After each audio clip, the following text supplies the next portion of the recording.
$112 millones. Ese es el precio de 4 sillas presidenciales. Ese es el número que me susurran los fantasmas cuando el whisky ya no hace efecto y el sol amenaza con salir en esta pocilga donde me escondo.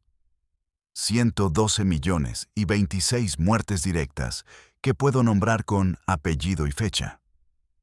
Las indirectas, esas se cuentan por miles. Son el daño colateral que los noticieros llaman crisis humanitaria. Vendí a Maduro, sí.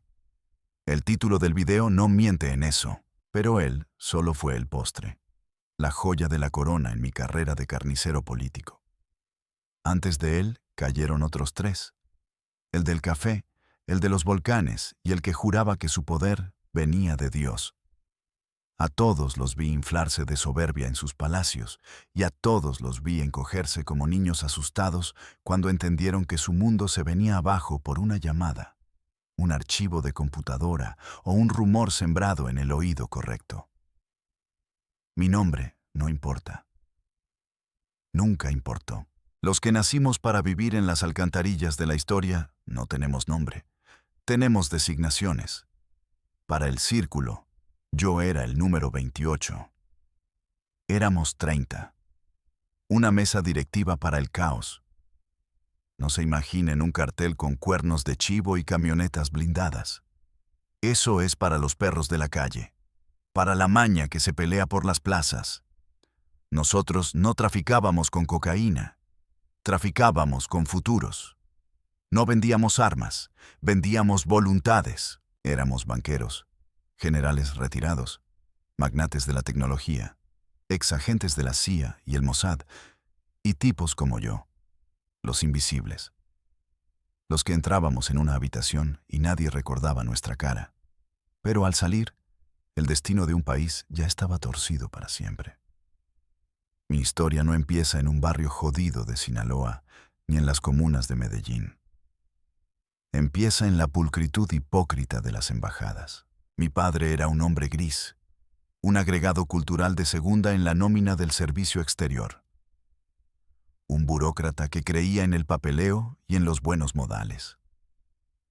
Gracias a su mediocridad, mi infancia fue un tour por los lugares más inestables de Centroamérica en los 80.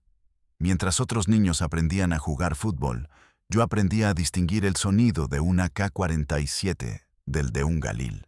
Aprendí que la sonrisa de un político valía menos que el casquillo de una bala, y que los hombres que de verdad mandaban no usaban corbata, usaban radios satelitales y tenían los ojos muertos.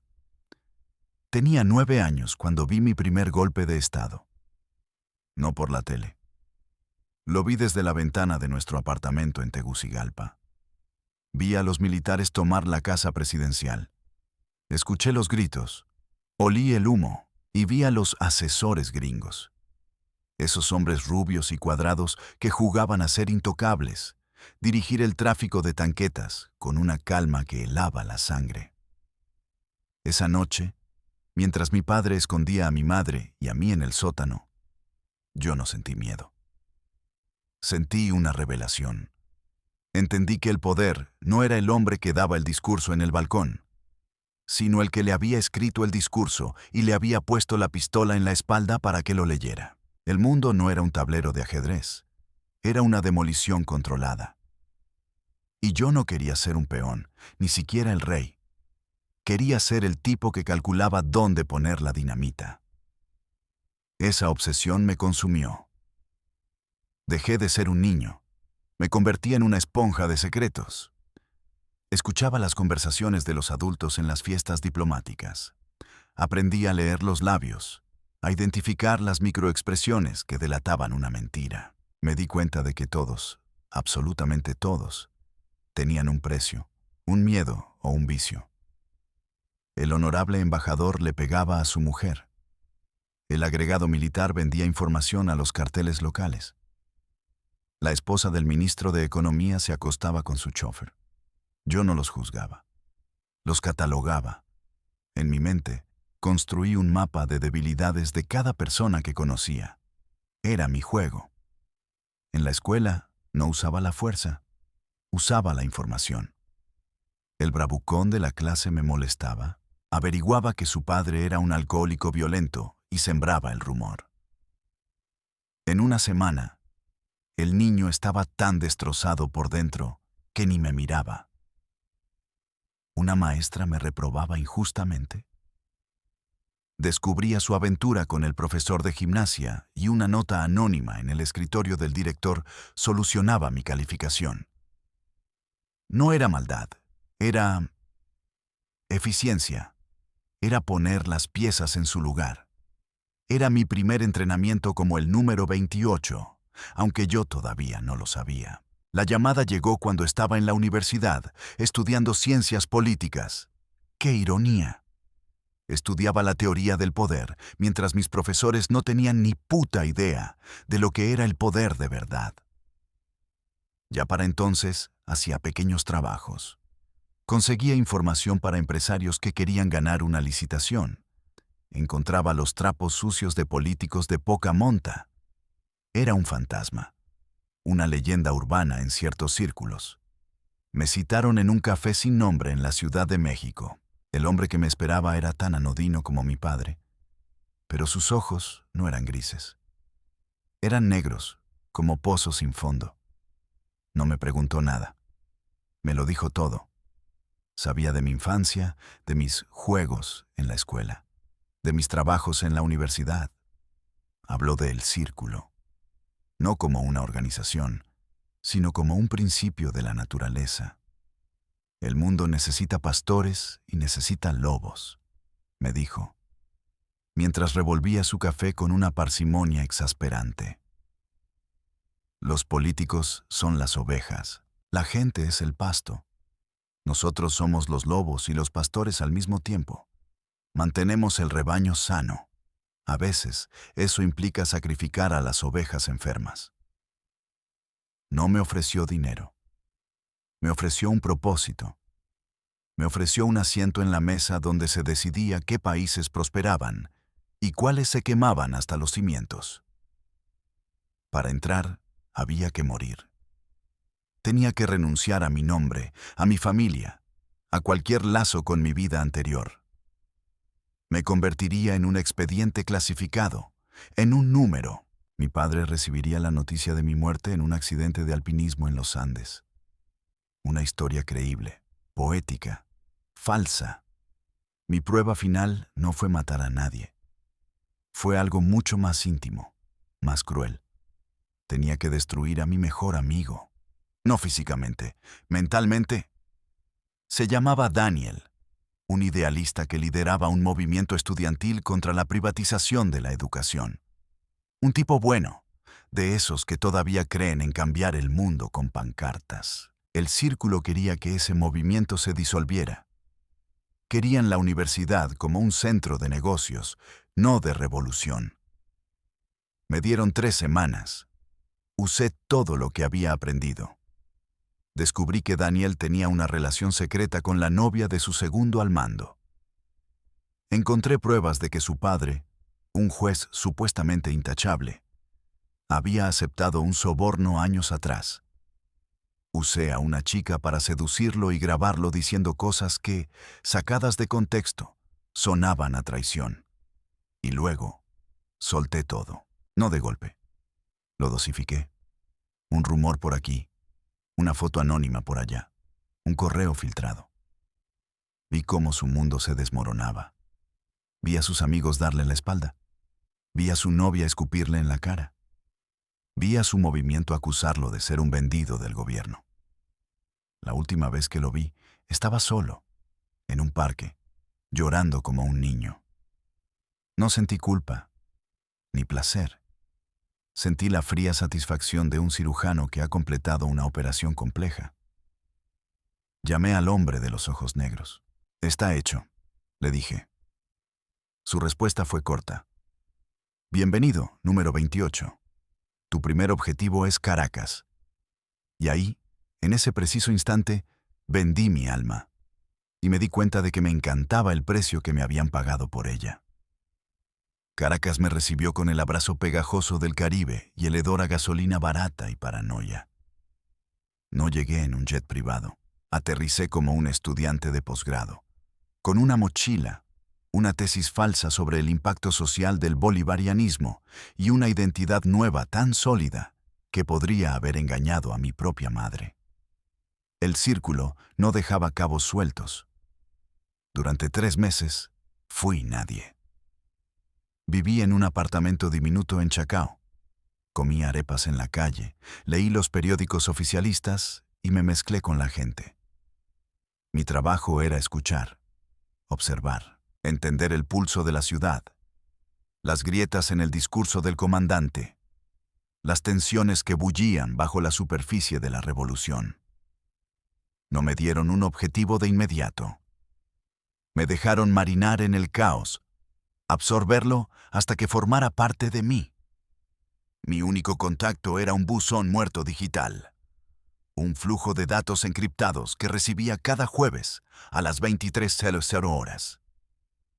El resto del tiempo estaba solo. Era una prueba de paciencia, de disciplina. Querían ver si podía ser un fantasma antes de enseñarme a cazar. Mi objetivo, cuando finalmente lo revelaron, no era Chávez. Era un pez más gordo y más vulnerable. El general Ernesto Valdivia, vicepresidente de auditoría en PDVSA, el corazón petrolero del país. Valdivia era un intocable, un héroe de la intentona golpista del 92, amigo personal del presidente, un hombre cuya lealtad era tan legendaria como su brutalidad para silenciar disidentes. El círculo no quería su cabeza. Querían su alma. El objetivo era simple y diabólico.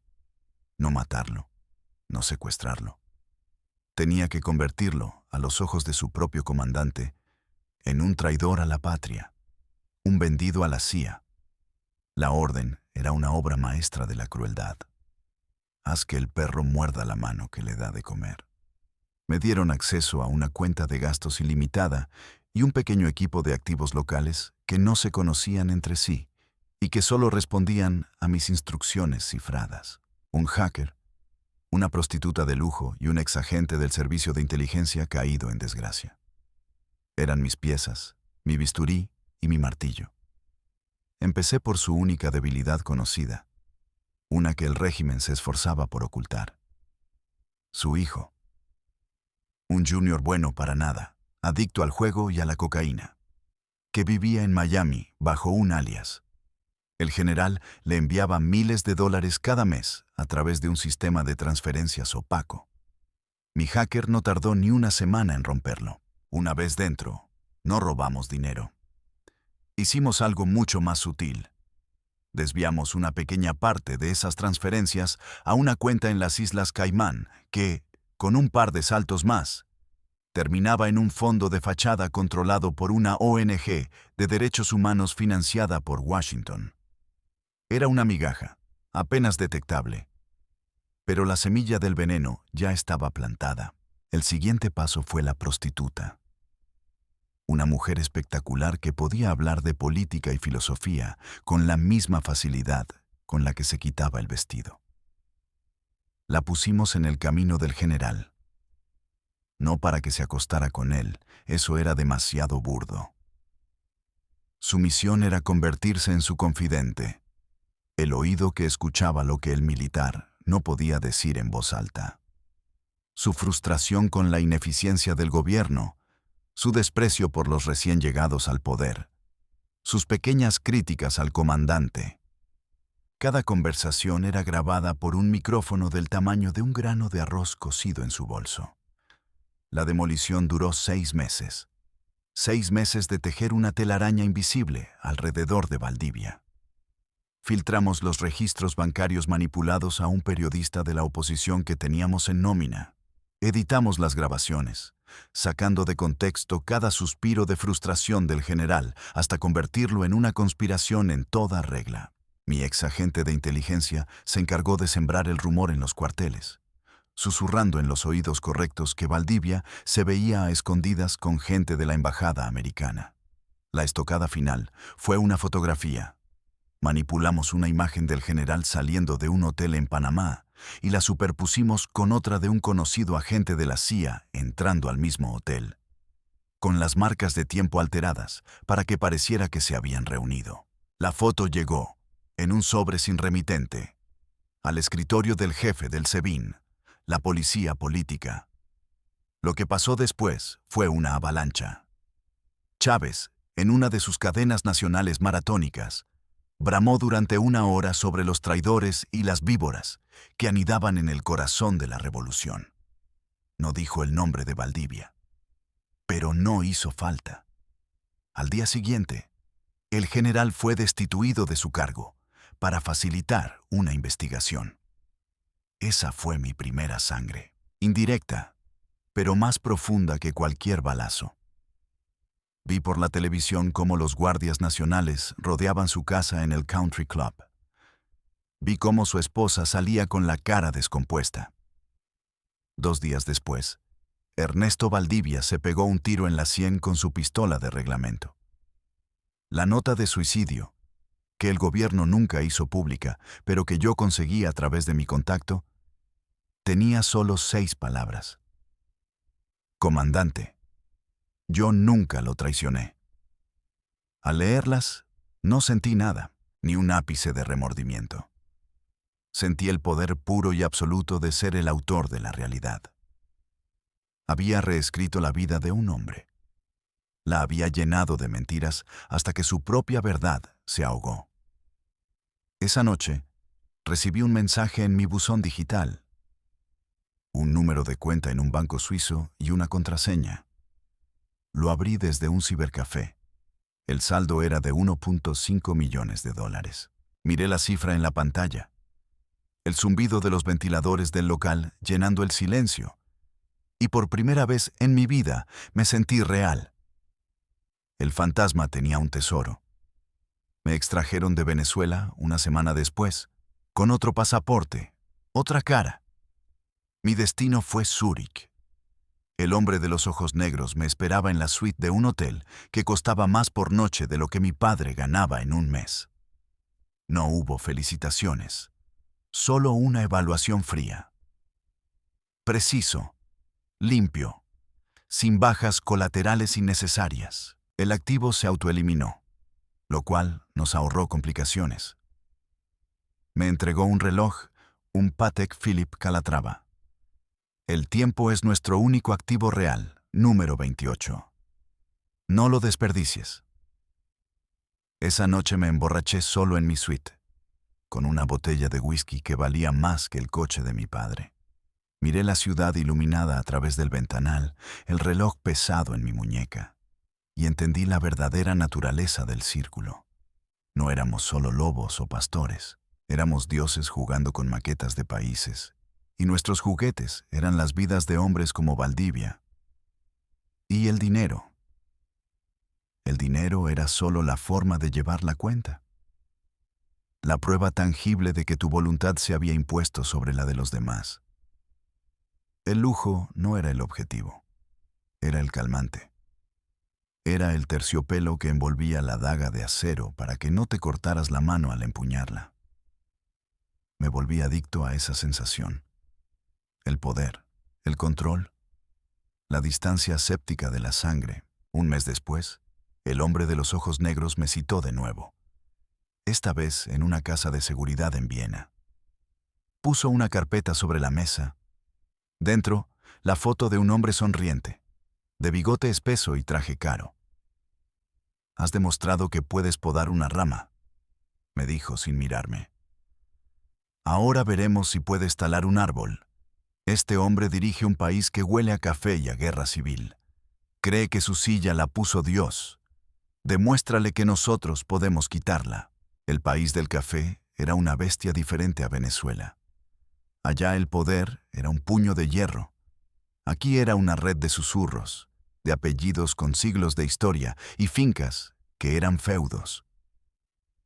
El presidente, a quien llamaremos el predicador, por su manía de citar la Biblia en cada discurso, era la fachada de una oligarquía que llevaba generaciones saqueando el país. Nuestro objetivo no era un simple cambio de régimen. El círculo quería desestabilizar la región, para forzar una intervención militar estadounidense que ellos mismos controlarían a través de sus contratos de seguridad privada y reconstrucción. Era un negocio redondo. Creas la enfermedad y luego vendes la cura a un precio exorbitante. Mi trabajo, esta vez, no fue tan quirúrgico. Fue sucio. Necesitábamos caos, sangre en las calles, una narrativa de estado fallido. Y para eso, necesitaba a la maña. Mi punto de entrada fue un tipo al que apodaban el cirujano. No operaba corazones, operaba cuerpos. Era el encargado de desaparecer gente para uno de los carteles locales aliados con los paramilitares. Lo contacté a través de una cadena de intermediarios tan compleja que ni él mismo sabía para quién trabajaba al final. Nos vimos en un matadero abandonado en las afueras de la capital, un lugar que olía a muerte vieja y a cloro. El cirujano era un hombre bajo, rechoncho, con manos sorprendentemente delicadas y una mirada vacía. Le entregué un maletín con $500,000 en efectivo y una lista. No eran nombres de políticos ni de narcos rivales. Eran líderes sindicales, activistas estudiantiles, periodistas de provincia.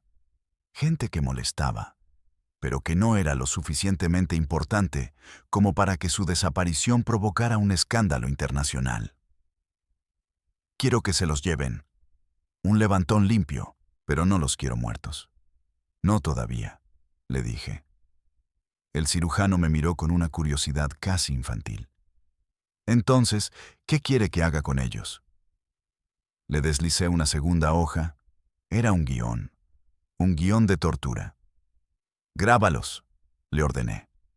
Haz que confiesen que están armando una guerrilla financiada por Cuba y Venezuela. Usa el miedo, el dolor, lo que sea necesario para que suene convincente. Las cintas empezaron a llegar una semana después. Las veía en la soledad de mi apartamento de lujo, con un vaso de ron en la mano. Eran un descenso al infierno. Hombres y mujeres destrozados, con los ojos hinchados por los golpes y la voz rota por el terror, recitando las líneas que el cirujano les obligaba a decir. Vi a un profesor universitario, un hombre que días antes daba conferencias sobre derechos humanos, confesar entre sollozos que planeaba poner bombas en centros comerciales. Vi a una líder campesina admitir que recibía armas del ELN. La calidad era cruda, casi amateur, lo que las hacía aún más creíbles. Filtrábamos esos videos a través de blogs anónimos y cuentas falsas en redes sociales. La propaganda del gobierno, controlada por nosotros desde las sombras, hacía el resto. Los noticieros hablaban de una amenaza terrorista inminente. La paranoia se apoderó del país. El predicador, nuestro títere temporal, declaró el estado de excepción, y ahí empezó la verdadera carnicería. El dinero corría como un río, no solo el del círculo. Comencé a jugar mis propias partidas. A través de testaferros, invertía en las empresas que iban a recibir los contratos de seguridad del gobierno. Manipulaba el mercado de divisas apostando a la devaluación que nuestra propia inestabilidad estaba causando. Me volví obscenamente rico, tan rico que el dinero perdió todo su significado. Se convirtió en puntos en un marcador. Las fiestas en mi penthouse eran legendarias, aunque nadie sabía quién era realmente el anfitrión. Por ahí pasaban todos: ministros, banqueros, modelos famosas y hasta estrellas de Hollywood que venían a conocer la exótica cultura local. Recuerdo una noche en particular.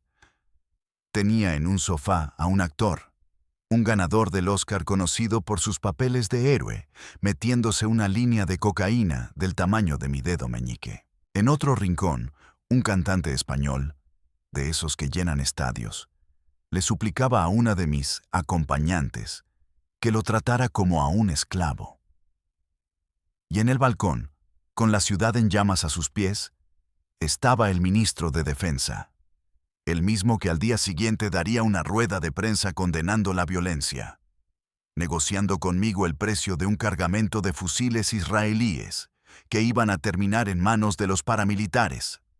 Le pregunté directamente por los desaparecidos de mi lista. Se encogió de hombros, dio una calada a su puro y dijo: «Son el costo de la paz, mi amigo. A veces hay que podar el jardín para que crezcan las flores». En ese momento me di cuenta de que no había diferencia entre él, el cirujano, el actor o yo. Éramos todos monstruos, solo que algunos usábamos trajes más caros. La operación para derrocar a El Predicador duró casi un año. La gota que derramó el vaso fue un escándalo que fabricamos de principio a fin. Descubrimos que su hermano, un pastor evangélico de poca monta, desviaba fondos de una ONG benéfica para niños con cáncer. Era un delito menor, casi patético, pero lo inflamos. Falsificamos documentos que vinculaban ese dinero con la compra de propiedades de lujo en Miami y con cuentas secretas a nombre de la primera dama. Filtramos la historia a un consorcio internacional de periodistas, de esos que ganan premios Pulitzer por exponer la corrupción. Les dimos todo masticado: los documentos, los testimonios falsos, las fuentes anónimas. Se tragaron el anzuelo sin dudarlo. El escándalo fue global. Las manifestaciones, que antes eran pequeñas y dispersas, se volvieron masivas. La oligarquía que antes lo apoyaba y a la que nosotros mismos alertamos de que el barco se hundía, le dio la espalda. Una noche, el general que comandaba el ejército, un hombre al que habíamos comprado meses antes con la promesa de la presidencia y un soborno de $10 millones, rodeó el palacio presidencial. No hubo disparos. El predicador, el hombre que creía que Dios lo había elegido, salió con las manos en alto, llorando. Lo vi por televisión, desde un bar en el aeropuerto, a punto de tomar un vuelo a mi siguiente destino. El presentador de CNN hablaba con solemnidad sobre el triunfo de la democracia. Me reí tan fuerte que la gente a mi alrededor se me quedó mirando. Democracia. ¡Qué chiste tan bueno! Había entregado mi segundo presidente. Mi cuenta en Suiza engordó otros 20 millones. Y los cuerpos de los sindicalistas y estudiantes que grabamos nunca aparecieron. Fueron el abono para que crecieran las flores del ministro de Defensa. Y yo ya no sentía nada. Ni poder, ni placer. Solo un vacío helado y la certeza de que era demasiado bueno en mi trabajo. El tercer objetivo, el de los volcanes, debería haber sido el más fácil. Un presidente anciano, corrupto hasta la médula, con un gobierno sostenido por alfileres. La estrategia era la de siempre: fabricar un escándalo de corrupción, financiar a la oposición y azuzar a las masas hasta que el viejo se viera forzado a dimitir o a huir. Un trabajo de rutina. Pero yo ya no era el mismo. El vacío que sentí al salir del país del café se había instalado en mi pecho como un tumor frío. El dinero, las fiestas, el poder, todo había perdido su brillo. Empecé a cometer errores. Pequeños al principio. Olvidaba encriptar un mensaje. Dejaba una copa con mis huellas en una reunión. Hablaba más de la cuenta con una de las chicas que contrataba. Me volví descuidado, arrogante. Creía que era intocable, que mi leyenda dentro del círculo me ponía por encima de las reglas. Y la arrogancia, en este negocio, es una sentencia de muerte. El error fatal tuvo nombre de mujer. Elena. No era una prostituta ni una agente. Era una periodista local, de un periódico digital, pequeño e idealista. Era inteligente, incisiva y tenía una mirada que parecía ver a través de todas mis capas de cinismo. La conocí en una recepción en la embajada. Se suponía que yo estaba ahí para sondear al agregado militar, pero me pasé toda la noche hablando con ella. Rompí mi regla de oro. Nunca te involucres emocionalmente. Con Elena, la rompí y la hice pedazos. Empezamos a vernos en secreto. Le mentí, por supuesto. Le dije que era un consultor de inversiones, un expatriado aburrido de la vida corporativa. Y ella, por alguna razón, me creyó, o fingió creerme. Con Elena, por primera vez en más de una década, sentí algo parecido a la normalidad. Hablábamos de libros, de cine, de sus sueños de exponer a los corruptos que desangraban su país. Y yo, el arquitecto de esa corrupción, la escuchaba, fascinado y aterrorizado a partes iguales. Era como un pirómano escuchando a un bombero describir la belleza del fuego. El círculo se dio cuenta. No sé cómo. Quizás un micrófono en mi apartamento, un seguimiento, un soplo. El hombre de los ojos negros me citó en un lugar inusual. Un teleférico que subía a la cima de uno de los volcanes que custodiaban la ciudad. Mientras la cabina se balanceaba sobre el abismo, fue directo al grano. Número 28. Te has convertido en un lastre. Tienes un vínculo afectivo. Es una vulnerabilidad que no podemos permitirnos. El frío en la cabina no tenía nada que ver con la altitud. Ella está investigando la trama de sobornos de la empresa constructora que usamos para financiar a la oposición. Está demasiado cerca. Esperé la orden. Esperé que me dijera que la eliminara, que se la entregara a el cirujano de turno. Pero la orden fue mucho peor. Vas a usarla, dijo, con su voz monótona. Le vas a filtrar información. Información real, pero incompleta. La guiarás hacia el ministro de Obras Públicas, lo convertirás en el chivo expiatorio. Harás que ella destape el escándalo que nosotros necesitamos. La convertirás en tu herramienta. Y lo hice. Fue el acto más vil de toda mi carrera. Me convertí en su fuente anónima. Le entregaba documentos, le señalaba pistas. Vi cómo sus ojos brillaban de emoción con cada exclusiva. Estaba construyendo su carrera sobre una montaña de mentiras que yo mismo había creado. Se estaba convirtiendo en una heroína nacional por destapar una trama de la que yo era el autor intelectual. Cada noche, cuando me contaba sus avances, emocionada, sentía ganas de vomitar. Era una traición tan íntima, tan profunda, que hacía que mis operaciones anteriores parecieran juegos de niños. El plan funcionó a la perfección. El escándalo derribó al ministro y salpicó directamente al presidente. Las calles ardieron. El viejo huyó del país en un avión a medianoche. Mi tercer presidente había caído. Pero esta vez no hubo celebración. No hubo millones en mi cuenta. Solo hubo una llamada del hombre de los ojos negros. Bien hecho. Has demostrado que aún puedes poner el trabajo por encima de tus distracciones. Ahora corta el lazo. Desaparece de su vida. Hoy. Le dije a Elena que mi empresa me trasladaba a Singapur. Le inventé una historia ridícula, llena de clichés. Ella me escuchó en silencio, su mirada indescifrable. Cuando terminé, se acercó, me puso una mano en el pecho y me dijo algo que me heló la sangre. Sé quién eres. No sé tu nombre real, pero sé lo que haces. Sé que no eres un consultor de inversiones. Me quedé paralizado. ¿Cómo? Fue lo único que pude balbucear. Los periodistas hacemos preguntas, respondió con una calma aterradora. Empecé a investigar tus movimientos, tus viajes, tus consultorías siempre coincidían con una crisis política. Caracas, el país del café. Ahora aquí. Empecé a tirar del hilo y aunque no pude llegar al final, vi el patrón. Vi la marioneta, aunque no pudiera ver al titiritero. El suelo desapareció bajo mis pies. Me había expuesto. Mi error no había sido enamorarme de ella. Mi error había sido subestimarla. No voy a delatarte, continuó, y vi por primera vez lágrimas en sus ojos. Porque a pesar del monstruo que eres, vi algo de humanidad en ti. Pero vete. Vete y no vuelvas nunca.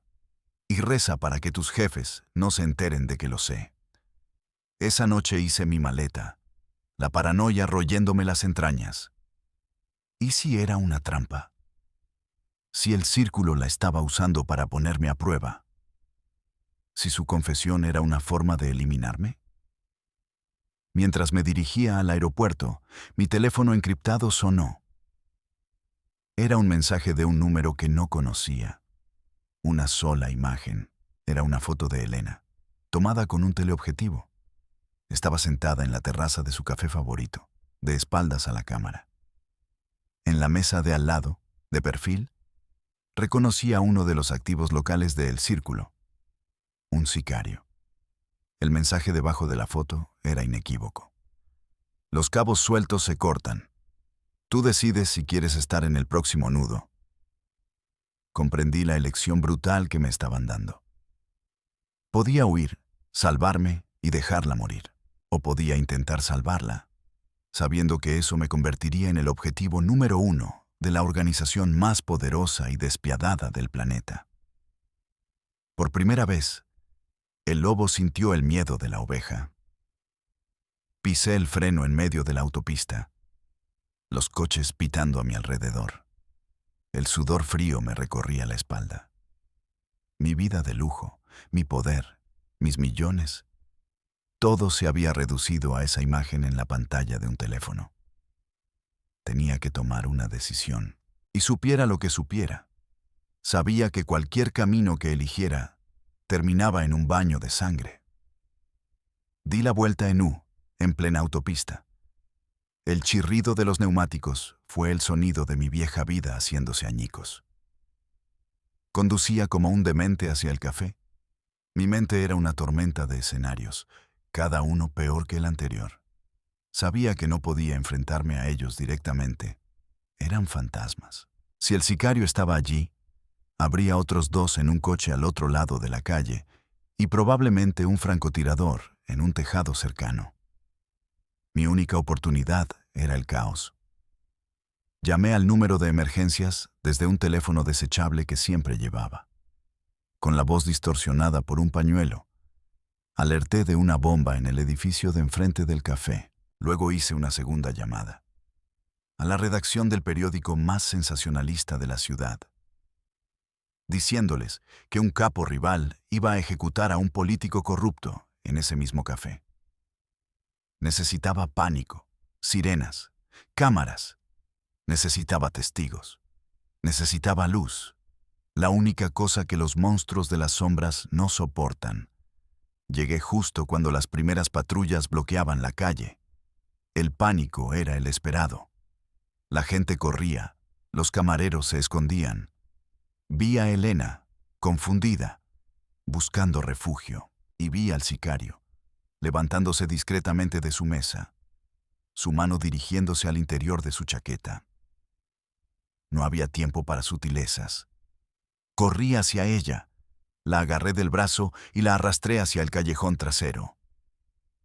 Vienen a por mí, y ahora vendrán a por ti. Saben que lo sabes todo, le grité, mientras las sirenas aullaban cada vez más cerca.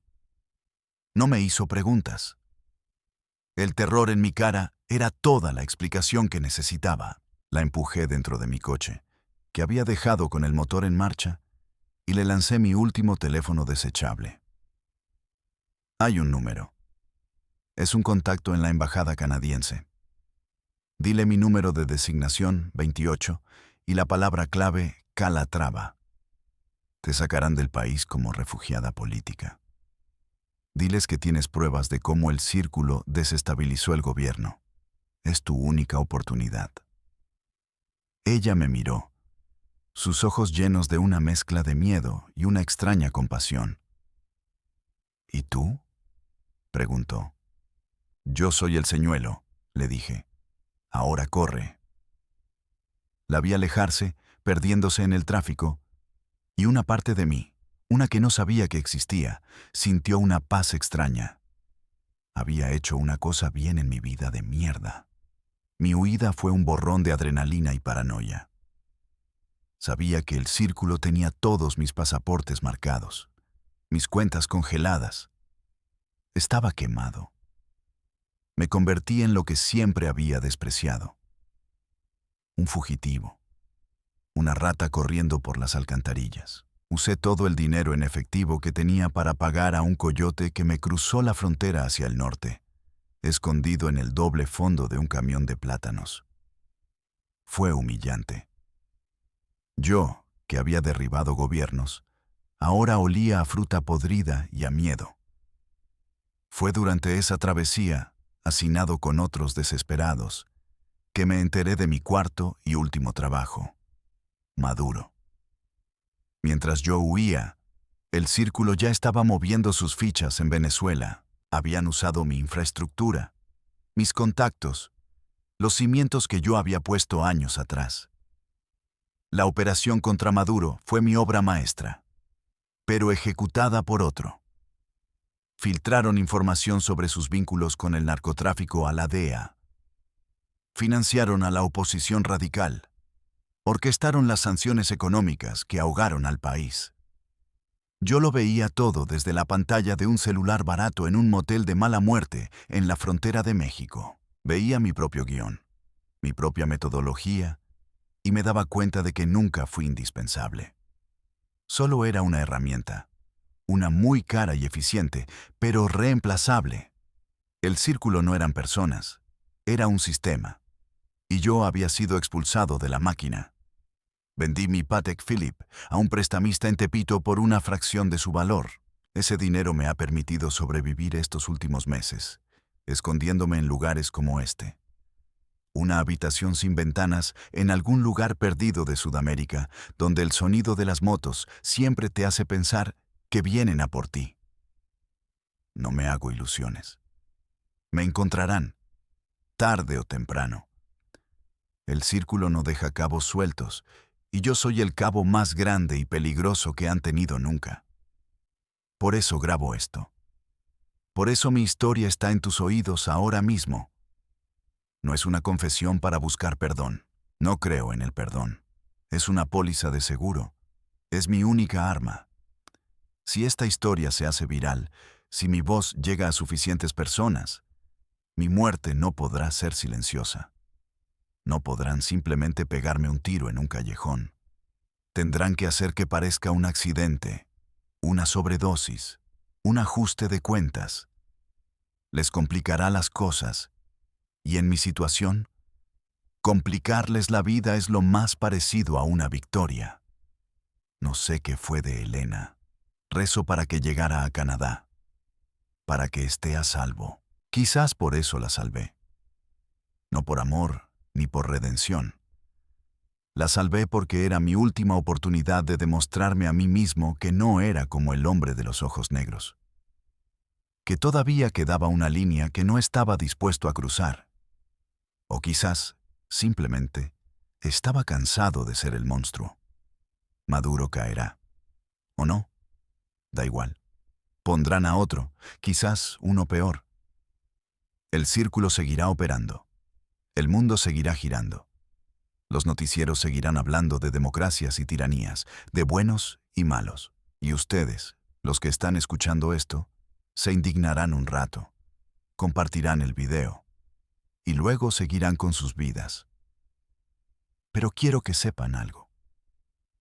Cada vez que vean una crisis inexplicable, una guerra civil que surge de la nada, un líder popular que cae en desgracia por un escándalo oportuno, piensen en mí. Piensen en el número 28. No somos una teoría de la conspiración. Somos el fontanero que te arregla las tuberías y el que las revienta para que lo vuelvas a llamar. Estamos en los consejos de administración de los bancos, en las ONGs que reciben donaciones, en las empresas tecnológicas que manejan sus datos. Somos la mano invisible del mercado, solo que a veces usamos un guante de acero. Mi consejo final: no crean nada. Cuestionen todo. Y si alguna vez un hombre anodino, con ojos como pozos sin fondo, les ofrece un propósito en lugar de un trabajo, corran. Corran y no miren atrás, porque el precio de sentarse en la mesa donde se decide el futuro del mundo es tu propia alma. Y les aseguro, por experiencia, que es un pésimo negocio. Ahora, si me disculpan, creo que he oído un ruido en el pasillo.